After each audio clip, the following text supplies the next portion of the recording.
You being outworked. You being outworked. And the reason why some of you, your relationships is what it is. You being outworked. You being outworked. You guys, let me tell you something. I know my wife, when she go to work or wherever she go, somebody gonna say something to her. When you're beautiful, you're beautiful. You can't help that. Now, I don't have, you know what I'm saying? I don't necessarily go through those same struggles that she goes through. But let me tell you something. And it's okay. I got her when I was 19. For real, she probably wouldn't have chose me at 26. She probably would have looked at me like, I'm sorry. That's why I got her at 19, before she could even start thinking smart. You feel me? Like, she didn't have no expectations at that age. She ain't want nothing. She didn't want to be in a relationship. I'm like, I'm your guy. Let me tell you something, I will not be outworked. If all the dudes that tell her how fine she is, it will be long after I told her. Long after. I didn't iron her clothes. All you told her she was fine. I ironed her clothes and put her kids through school cash. You will not, y'all being outworked in your marriage. You being outworked in your job. You being outworked with your kids.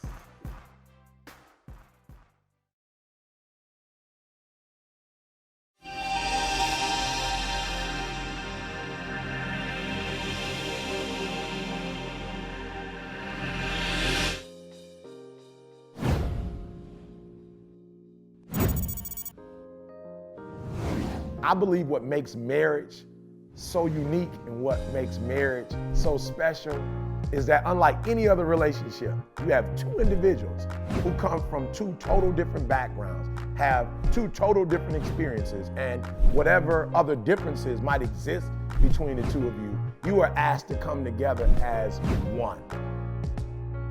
Thank God I'm married. That's right, I said it. Thank God I'm married.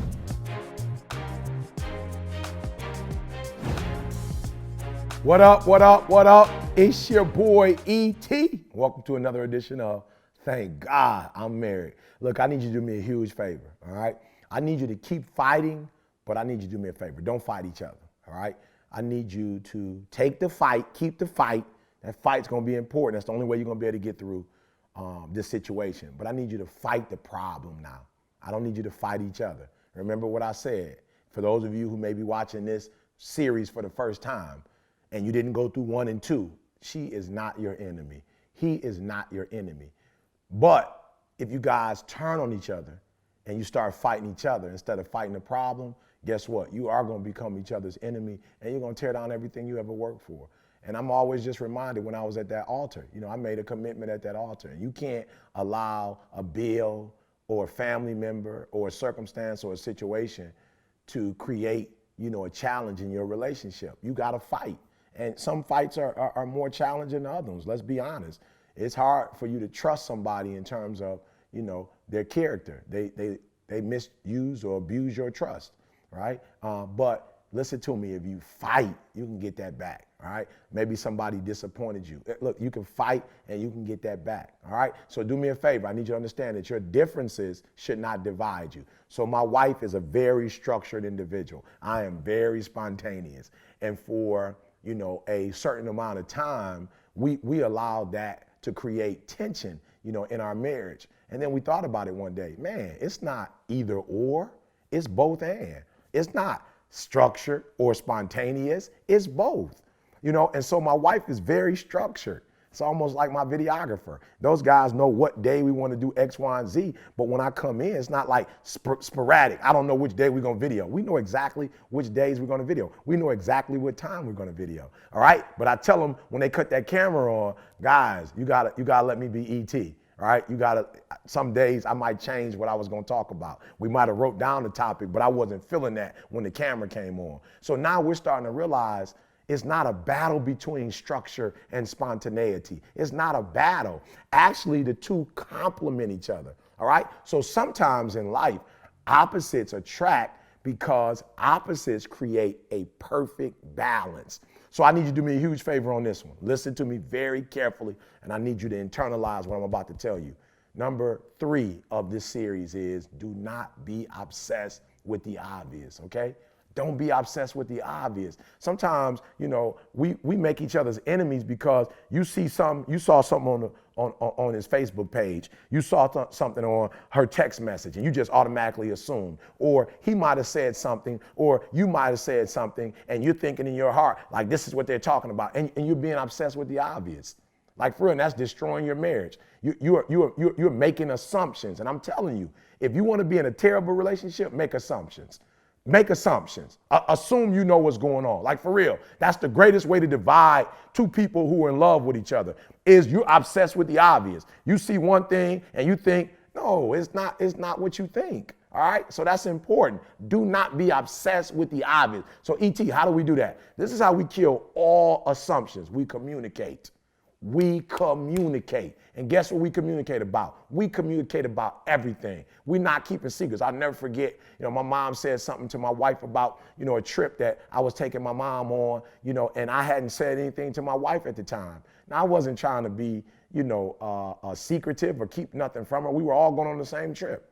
Right. But I didn't share with my wife in the midst of all I had to do. I didn't share with my wife I was buying my mother's ticket. Right. And so my wife sees some money come out of the account and my wife's like, yo, that's a lot of money. What's going on? Right. And what happened was I didn't communicate with my wife. So my wife wasn't upset because I bought my mom a ticket. My wife wasn't upset about the money. But my wife, who handles the finances, didn't know that this chunk of money was going to be coming out of the bank. And so the bank sends her an alert that somebody took this and this is the fraud protection. We want to make sure that, your identity is not being stolen. So my wife called me like, yo, this kind of money went out. And had I just communicated with her, right? Had I just up front said to my wife, yo, I'm taking out this amount of money, et cetera, et cetera. So do me a favor, guys. I need you to communicate, all right? Now, for those of you who don't know how to communicate effectively so you can get an understanding, that's what I'm asking you to do. I'm asking you to communicate because you can't be enemies when you communicate. What happens when you guys start seeing each other as enemies and you divide one another, you're not talking as much. You're not communicating as much, right? And if you are communicating, it's fussing and it's fighting, right? And it's not effective communication. It's not healthy. It's not a healthy form of communication. So I need you to do me a huge favor.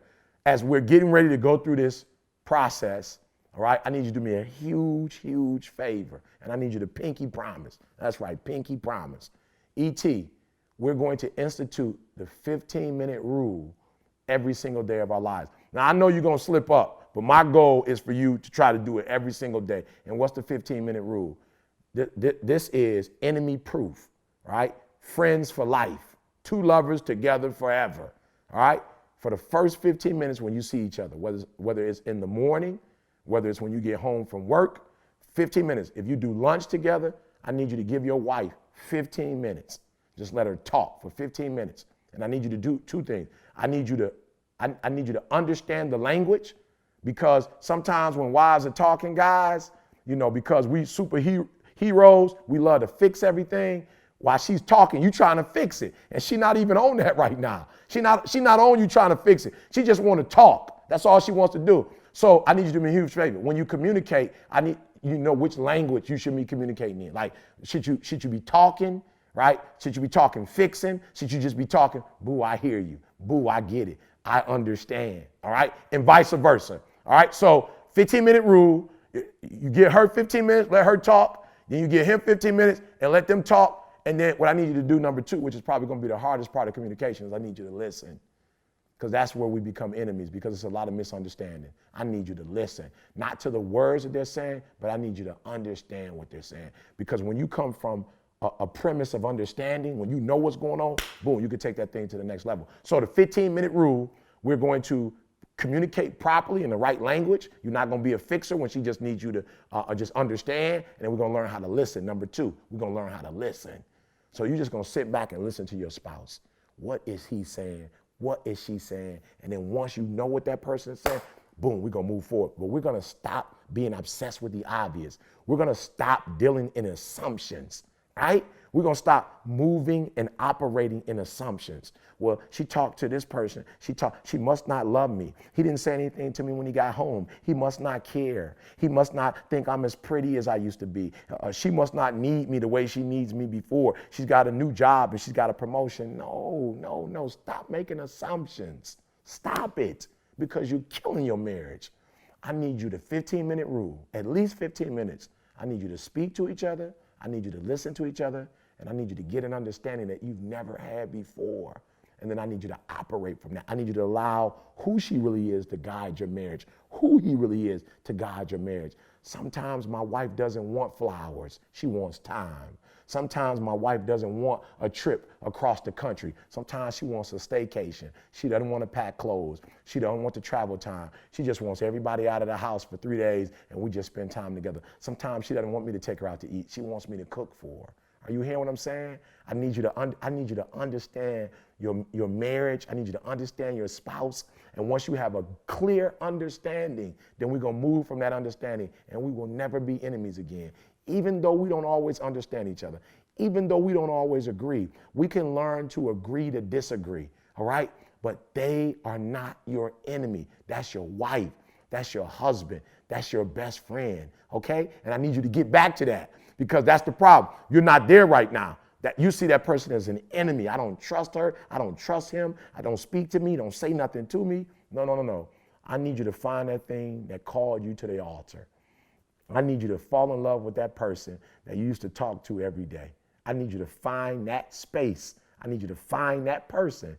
And I need you guys not to be enemies, but I need you to be lovers. I need you to be best friends. I need you to be coaches, supporters, motivators, inspirers, empowerers. Look, I need you to be what you used to be. And then when you get back to that place, I need infinity and beyond. So it's your boy E.T. saying, look, it takes two to make a thing go right. All right? And I can't wait, guys. We have 8 solid tools, 8 solid principles that are going to revolutionize your marriage. But you cannot do it apart. You guys have to do this together. So over the course of the next 90 days, get ready. I'm telling you, get ready to rebuild, redesign, and restructure your marriage to not only get it back to where it used to be, and for those of you who are not married yet, to set a solid foundation, but I need you to get that thing to good and then phenomenal and beyond. Thank God I'm married.